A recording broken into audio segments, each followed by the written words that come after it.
Harper Paperbacks and HarperAudio present The Sisters of Auschwitz, the true story of two Jewish sisters' resistance in the heart of Nazi territory. By Roxane von Iperen. Translated from the Dutch by Janny Zwart. Read by Susan Hoffman. Preface. The moment we drive onto the woodland path and the house emerges between the trees, we fall in love. It is not quite the little cottage in the country we were looking for. This house is enormous and even has a name: the High Nest. Our eyes travel across the majestic facade, brick walls covered with ivy, windows framed by old shutters. It has an air of history and grandeur, but without any of the usual detachment or pretense. On the contrary, the wild woodland garden, tall grass, the rope ladders dangling here and there, and the orchard at the back, they call us to come run, play, light fires, and spend endless nights talking underneath the stars, undisturbed by civilization. We look at each other and think exactly the same. How lucky we would be to live here. The inconceivable happens.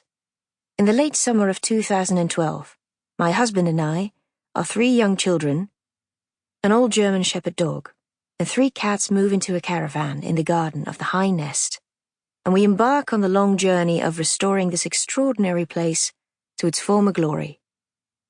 Walls are renovated and stairs sanded. Panels are removed, revealing ceilings with ingenious beam structures.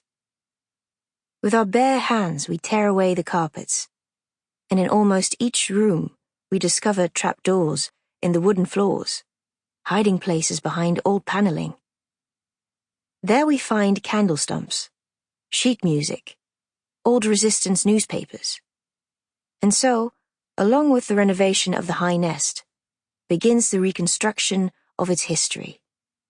A perplexing history, which, as it turns out, includes an important part of the Dutch war years, unknown to most people, even within the vicinity of the house. I sound out the previous owner, locals, shopkeepers in neighboring villages.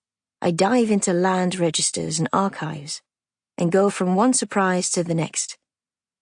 At the height of the Second World War, as the trains towards concentration camps are driving at full capacity, in the Endlosung der Judenfrage, the final solution to the Jewish question, is well on its way, the High Nest was a large hiding and resistance center, run by 2 Jewish sisters. In the following years, I become acquainted with the descendants of those who lived in the High Nest, those who hid there as children returned to the house.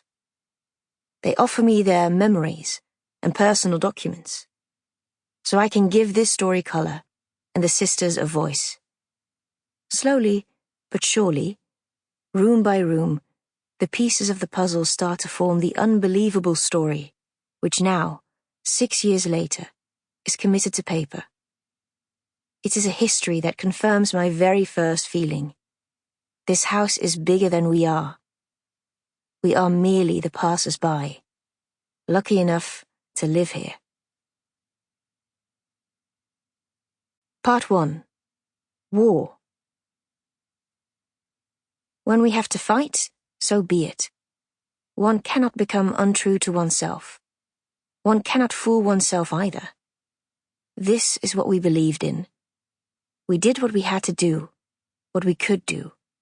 No more, no less. Janny and Lien Brilleslijper. Chapter 1. The Battle of Nieuwmarkt. Amsterdam, 1912. Had the Battle of the Nieuwmarkt been settled differently, the Brilleslijper family would probably never have existed. There, on the square in the heart of the Jewish quarter, at the foot of the ancient city gate, young Joseph Brilleslijper fought for the hand of Fietje Gerritsen. Their families are perfect opposites. Joseph descends from a circus family of traveling Sample complete. Ready to continue?